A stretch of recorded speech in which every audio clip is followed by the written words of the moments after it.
امداد علی شاہ، زور news city reporter ٹھٹھا۔ Doctors اور پیرامیڈیکل سٹاف اپنی ذمہ داریاں سچائی، نیک نیتی، ایمانداری اور احسن طریقے سے سر انجام دیں۔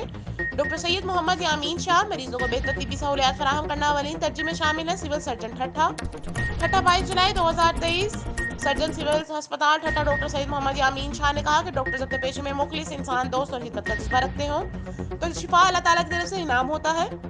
ڈاکٹرز مریض کے لیے مسیحا ہوتے ہیں، ایک مسیحا دکھی انسانیت، غریب، لاچار اور بے بس افراد کی خدمت کرنے والا، جس کی چند پیار بھرے بول اور ان کی شفقت ہی بیماری کو کم کر دیتی ہے۔ ان خیالات کا اظہار انہوں نے اپنے عہدے کا چارج سنبھالنے کے بعد سول ہسپتال کے مختلف شعبہ جات کا دورہ کرنے کے موقع پر بات چیت کرتے ہوئے کہا۔ سول سرجن ڈاکٹر سید محمد یامین شاہ نے کہا کہ مریضوں کو بہتر طبی سہولیات فراہم کرنا ان کی اولین ترجیحات میں شامل ہے۔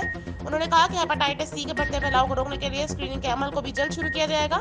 اس موقع پر انہوں نے تمام متعلقہ ڈاکٹرز اور پیرامیڈیکل سٹاف کو سختی سے ہدایت کی کہ اپنی ذمہ داری سچائی، نیک نیتی، ایمانداری اور احسن طریقے سے سر انجام دیں، جبکہ مریضوں اور ذمہ داروں سے پیار، محبت، شفقت سے پیش آتے ہوئے انہیں علاج و معالجے کی بہتر سہولیات فراہم کرنے میں کوئی کسر نہ چھوڑی جائے۔ سول سرجن نے انہیں مزید ہدایت کی کہ ہسپتال میں صفائی ستھرائی کا خاص خیال رکھا جائے، جبکہ پان، گٹکا، ماوا، مین پوری اور دیگر نشہ آور اشیاء کے استعمال سے گریز کیا جائے۔ انہوں نے کہا کہ ڈیوٹی میں غفلت، کوتاہی اور لاپرواہی کسی بھی صورت برداشت نہیں کی جائے گی۔ انہوں نے بچوں، خواتین، orthopaedic, surgical, NICTV، thalassaemia centre, دانتوں کے وارڈ سمیت الٹرا ساؤنڈ، بچوں کی نرسری، زچہ و بچہ وارڈ، غذائیت مرکز، کولڈ روم اور دیگر مختلف شعبوں اور OPD کے میڈیکل اسٹور کا معائنہ کیا، جبکہ ڈیوٹی آفیسر ڈاکٹر سے OPD کے معاملات اور دیگر درپیش مسائل اور ادویات کی تفصیلات معلوم کی اور کارڈ بھی چیک کیے۔ اس موقع پر ڈیوٹی آفیسر ڈاکٹرز نے سول سرجن کو OPD کے اعداد و شمار کے متعلق تفصیلی بریفنگ دی اور درپیش مسائل سے بھی آگاہ کیا۔ اس موقع پر ایڈیشنل سول سرجن ڈاکٹر گیان چند، مرض کے ڈاکٹر غلام نبی خوش، dental surgeon doctor Shyam Kumar, district information officer محفوظ علی سومرو اور دیگر متعلقہ افسران بھی ان کے ہمراہ تھے۔